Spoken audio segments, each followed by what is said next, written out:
think that we can get into our first topic, which is Sellout Singh, as he's been coined recently.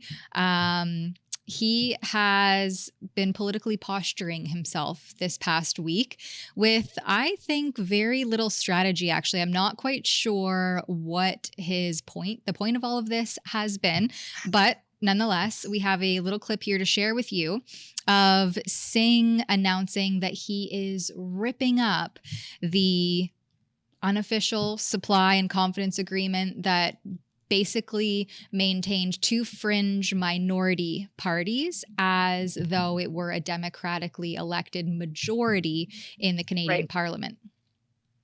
But it became very clear to me that Justin Trudeau is too beholden to corporate interests to go further, unwilling to stop big corporations that are ripping off Canadians. And so I've ripped up the supply and confidence agreement with Justin Trudeau. And we know that that makes the election timing more uncertain and frankly more likely. And we know that the next election is going to be about a choice, a very important choice for Canadians, between Pierre Poilievre, who wants to destroy our healthcare system, tear it down, or New Democrats who want to fix our healthcare system, build it up for people. That's an important choice, and that's the choice we're bringing to Canadians. I find it kind of laughable that Singh even thinks he is on the radar to be any form of competition to Pierre Poilievre and the Conservatives, who are leading with, I don't even know how many points at this point ahead of all of the other parties. But you know, this whole press conference was really just a campaign, a large campaign ad, in my opinion. It was just a way for Singh to try to play some political posturing and make it seem as though he was doing some sort of press release. A lot of us thought maybe, hey, he'll be calling a snap election by ripping up this agreement and stating hard fact, clear, not as mud as he's been, that they don't have confidence in this government, as the majority of Canadians don't, which, you know, Singh always claims to speak on behalf of and be acting in the best interests of. Sheila, I know that you have a lot of opinions on this one. I'm full of opinions. I'm full of opinions. Here's what I think is happening here. Justin Trudeau is seeing that, or I'm sorry, Jagmeet Singh, but is there really a tangible difference? That's probably a bit of a Freudian slip there. Jagmeet Singh sees that Justin Trudeau's favorability is just plummeting. The more people get to know Pierre Poilievre, the more they are losing confidence in the media's reporting on Pierre Poilievre, as in he's not some far right radical. And he's just a normal dude who cares about affordability, accountability, small government, human rights. And the young people who are normally the far left of the Canadian electorate, they are absolutely sick of Jagmeet Singh hitching his cart to a guy who's making those things that young people see their parents have completely out of reach. So the Liberals are plummeting in the polls. But normally, in other times, when the Liberals plummet in the polls, a lot of that support actually bleeds off to the left. That's not what's happening. Recent polling data from, I think it's Angus Reid, that has the NDP dropping too. So what that means is, and that those numbers, I'm sorry, are not manifesting in increases to the Green Party. They're not really manifesting in tangible increases to the Bloc, which would be the next logical trickle down. Jagmeet Singh is so bad that he's making young voters turn to conservatism. Like, he's creating conservatives out of socialists far before their time. Usually it's a time process. Buy a house, pay a few taxes, and you're like, dang, am I a conservative now? That's usually how it happens. Jagmeet Singh is so bad, and Justin Trudeau is so bad that it's happening sooner than expected in somebody's life. And so he's trying to cut his losses, but I think it's too little too late. Well, and the longer this goes on, I mean, we're a year out from the formal, to be Right. So what's the point? election. And if Singh continues to drag this out for another year, I don't know how many times you can come to a quote unquote press release and say how disappointed you are in the government and I am so upset and we here Canadians and we're here to do what is in their best interests and we can't believe that Trudeau acted XYZ. It's getting a little bit old and redundant. And if that's his plan for the next year is to say, well, we ripped up the agreement and we're so disappointed. So an election could come sooner than later, but definitely in a year is what I keep hearing from Singh and the NDP. And the media really pushed back this time. We actually had a media party that was there that was asking just yes or no, again, always yes or no question, that they're, let me be clear responses that aren't clear at all and don't actually answer definitively a yes or a no question. Do you have confidence in this government? Yes or no? And of course, Singh I was going to put Olivia on the spot. Sorry to interrupt. There's that interview last night with Vashi Kapelos and Jagmeet Singh, where it did not go well for him. Even, when you've lost the mainstream media, that's bad. But as you say, like Jagmeet Singh says, well, I hope it's within a year. Well, yeah, you mean the statutory compulsory election date? Thanks, buddy. When he announced this, I predicted that instead of this being a formal, we'll support you every step of the way agreement now, it's going to be an a la carte agreement with the Liberals for every single vote that they will have to go to the NDP, get their support. They will indeed get their support and then go on like that. So they've torn up the formal agreement, but are they going to actually vote against the Liberals and thus have the government fall in confidence? I don't think so. Let's show some of this interview with Vashi Kapelos because it was really quite good. Mr. Singh, in your video yesterday and in the comments you made today, you called the Liberals and the government more specifically weak and selfish. You said they've let Canadians down, they've abandoned Canadians, and that they have led to endless disappointment for Canadians. How can you ever support them going forward after saying that? Well, we've torn up the agreement with Justin Trudeau. I've torn that up. And I know that means election is more likely than before. And it was really clear to me, there's mounting evidence that Justin Trudeau and the Liberals were just too weak to take on corporate greed. They were too beholden to corporate interests to stop big corporate grocery stores and corporate landlords from ripping people off. But ripping up the agreement is just ending the formality of it. You explicitly said, for example, in that video, that you will continue to consider whether or not to support the government on matters of confidence on a case-by-case basis. Again, I'll put the question to you. You have told Canadians they are weak, they are selfish, that they have abandoned the very people who put them in office. You just described a host of reasons why you don't want to be a part of any formal agreement. How can you reconcile for Canadians watching now that you're still willing to vote with them and keep them in power on a case-by-case basis? Well, I don't know what the votes are going to be. So we'll see what the vote is, and I'll make a decision based on what comes before me, using the lens of, is this in the best interest of Canadians? Depends on what the votes are and depends on what comes before us. But we know that this does certainly mean that an election is more likely.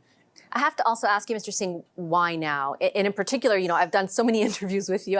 I'm sure you're sick of them, where I ask you the question, like, this is the way in which you're describing the government. Why are you still keeping them in power? I don't understand what changed, saliently over the last number of days or weeks that led you to make this decision now versus, let's say, 6 months ago. You point to corporate greed, for example, particularly in the grocery sector. Food prices were at their highest over a year ago, and the government wasn't doing much even then. Why didn't that force you to make this decision? Is this more about really polling and your electoral chances? And some would accuse in the Conservatives your pension. Not at all. First of all, let's put that to rest. That's a lie by being propagated by Pierre Poilievre. But when it comes to decision, we always knew that at some point we would have to make this decision, that we weren't going to stay in this forever, and we would make that decision based on a whole host of factors. What we saw was that we got a lot of things done. We were able to get the dental care program out the door. Pharmacare steps have been passed in Parliament. So a lot of the work that we wanted to do is done. And it became very clear, more and more evidence mounted that the Liberals were simply too beholden to corporate interest. What's the evidence? And again, with great respect, all of the stuff that you lay out, we have been talking about, you and I, you and other politicians. There has been accountability directed at the government and questions about why they aren't doing more on those issues that you talk about affordability, about grocery prices, about corporate interests for over a year. Like, it was I mean, it's just comical, right? Like, she's actually doing a good job. She's saying, like, for over a year, you've been basically voting with the Liberals, then walking out into the halls of Parliament and then bad-mouthing them. So why are you doing this now? I don't know. Polling data?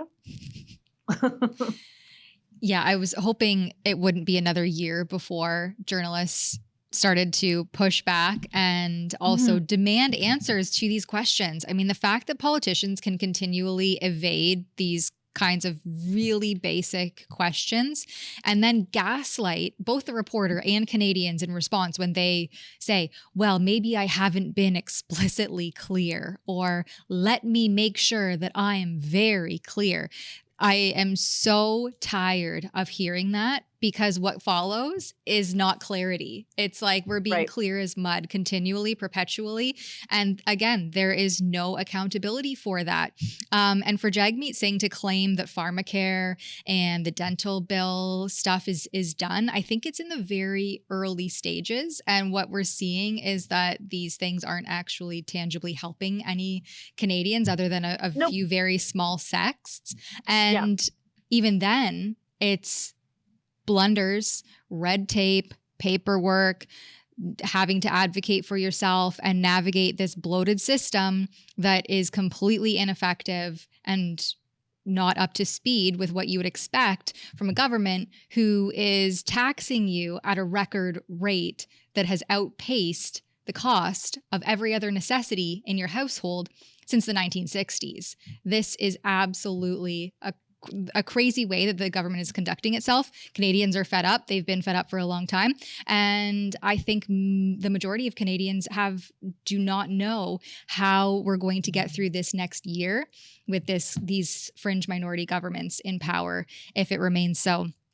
I hope that there is a no confidence vote, and we'll see if Singh, is a man of his word, which I highly doubt, but it would be a step in the right direction, I think, to correct this path of destruction that we're on. Yeah, I think it's incumbent on the Conservatives to, it's complicated, but it's not all that complicated. I think a lot of times they don't teach this stuff in social studies. I think people need a bit of a civics lesson. But what needs to happen is the Conservatives have to attach a confidence motion to, like, the most mediocre of votes in the House of Commons. And as soon as possible, when the House goes back to work, I think halfway through this month, they need to move on that right away. And they can show Canadians just how unserious Jagmeet Singh really is about tearing up that agreement with the Liberals, because if the Conservatives attach a confidence motion to, like, a boring, banal kind of vote, everybody's got to be in the House of Commons to vote on it. And we'll see how the NDP votes. Speaking of non-confidence, I'm not confident that the NDP are going to vote against the Liberals. Why? Well, we have a vote.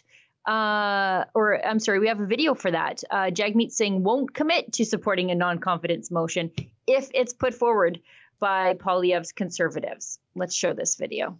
What a liar. Basically, if Pierre Poilievre moves a non-confidence motion, will you support it? In terms of any motion moving forward, we're going to look at that motion before we decide. We're not going to presuppose an outcome of that. But I've ripped up the agreement with Justin Trudeau. And I know that means that an election has now become more likely. We are ready to fight an election whenever that happens. And when that election comes, the choice is going to be between Pierre Poilievre and Conservative cuts who want to literally destroy our healthcare system. Want to make it so that the only way you can get care is if you can afford to pay for it out of pocket. Basically, if Pierre... That's the only way to get care now, by the way, is if you can afford to go to the United States. Like, just to be clear, I'm not in favor of their pharmacare plan and their dental care plan. What I want from the government is actually none of that stuff. I want them to quit taxing me to death and wasting my money so that I have more money in my pocket and less inflation picking my pocket all the time so that I can buy those things for myself when I need them. Exactly. If we had a public sector and public health care that actually worked, and we had the ability to go elsewhere for healthcare if the desire is there, then that actually alleviates the strain on the public system that is burdened with wait times and endless bureaucracy to try to navigate to get anywhere with anything. You have your family doctors acting as gatekeepers who are also if you can get a family doctor, because that's almost impossible.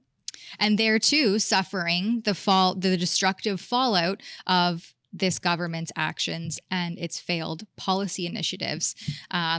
Doctors, nurses, people in the medical professional are fleeing in record numbers. They're going to America. They're going to Florida. They're going to states and places where they can practice medicine more freely and actually in a lucrative manner. There is so much red tape and bureaucracy here that's bloating, I think, as of last year, so probably more at this point, 3 times faster than the private sector, that people are done. They no longer want to take part in this system, and they're leaving. They're flocking in record numbers. We can see the numbers from StatsCan, especially in Ontario.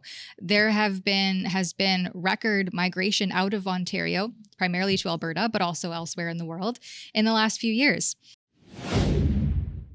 It's the news event of the year. Canada's most controversial premier sits down with Canada's most controversial journalist, and everything is on the table. Come watch Ezra Levant one-on-one with Alberta Premier Danielle Smith in front of a live studio audience in Calgary. Nothing's off limits. Nothing's held back. Questions that would make Justin Trudeau invoke martial law. Answers that will make Stephen Guilbeault pee his pants. You're not going to want to miss this one, but you have to be there in person at the Rebel News Live mega conference in Calgary on October the 5th. Tickets are limited, so drop everything and go to rebelnewslive.com right now. Special discounted prices for Patriots and special extra high prices if you're with the CBC. Go to rebelnewslive.com now.